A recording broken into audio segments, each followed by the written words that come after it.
Hey everybody, greetings from Osan, South Korea. My name is Brian McIntosh here on the Daily Dose. Hey, I just had an idea as I was watching all of these cars out here, and if you've ever been to some of the Asian countries, like if you've been to Korea, if you've been to Japan, if you've been to Hong Kong or Singapore, they have very different traffic patterns than what we're used to in the United States. But as I'm watching all these cars go around and like this, and all this stuff, I started thinking about how we get worse gas mileage in town than we do on the freeway. Don't ask me why my brain decided to go there, but that's just where it went, okay? And I started thinking about how we get worse gas mileage in town than we do on the freeway. Probably because my car is a pretty big disparity, right? Like I get like 18 in town, but I get like 28 on the freeway, so it's a pretty big jump. And my brain started kind of working over time, and then I started thinking about how, since I'm stuck out here and I'm traveling internationally, especially with all the long flights and all the rest of the stuff, how I've been kind of thrown out of my routine. And so, for example, I kind of caught a little head cold thing on the plane, and so I haven't worked out for the last 2 days. And I'm feeling better, and I'm going to go to the gym tomorrow. And I'm thinking about how much it's going to be hard to get back in there and get on that horse again, and get things going.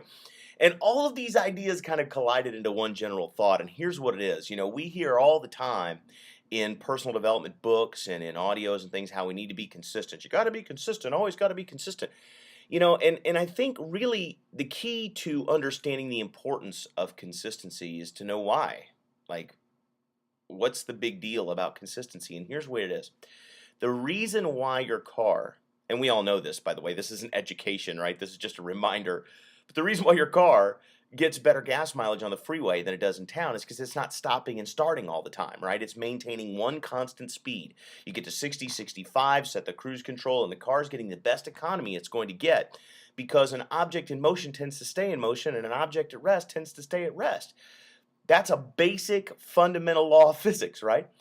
To take an object from being at rest to putting it into motion requires a tremendous amount more energy, exponentially larger amounts more of energy than it does to simply keep an object in motion in motion. So think about that for a second. What that means is that not only is that true for our cars, and that's why we burn so much more gas in stop and go traffic, right, when we're in town than we do when we're sailing down the freeway, but it's true for us in our lives with our relationship goals, our spiritual goals, our health and wellness goals, and our fitness goals, and our business goals and financial goals. See, the reason why so many of us feel like we work so hard on certain things and we kind of get lackluster results is because we're in stop and go traffic.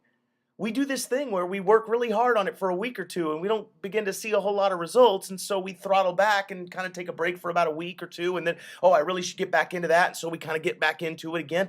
But then it seems like we're not really getting any results. So we kind of slack off and then we start feeling guilty. So we jump back in again. And it's this vicious cycle, but it never seems to go anywhere, never seem to get any results. And the reason why is because you're starting from a dead stop every time. And right about the time you start to gain some momentum, right about the place where you would begin to see some results, you become discouraged because you've expended all of this energy and haven't seen anything come from it.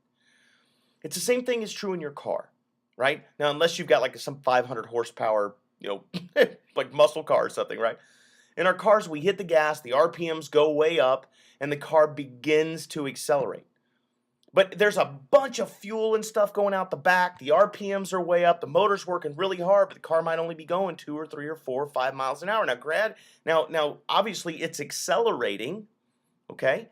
But when you get the car up to 35 or 40 or cruising speed or whatever road you're on, the RPMs drop, the engine's working less hard, you're expending less fuel, and yet the car's going 45 miles an hour. So why in the world was it spending so much gas at 4 miles an hour, but not as much? And the answer is overcoming inertia.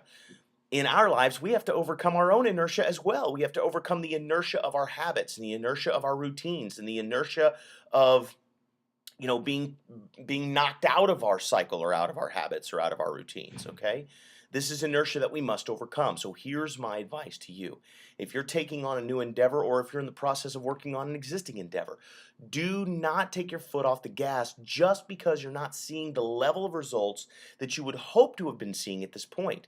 Because the reality is you may be in the acceleration phase, and you'll find that once you get up to speed, it will take considerably less energy, less time, and less resources to generate tremendous results day after day after day after day.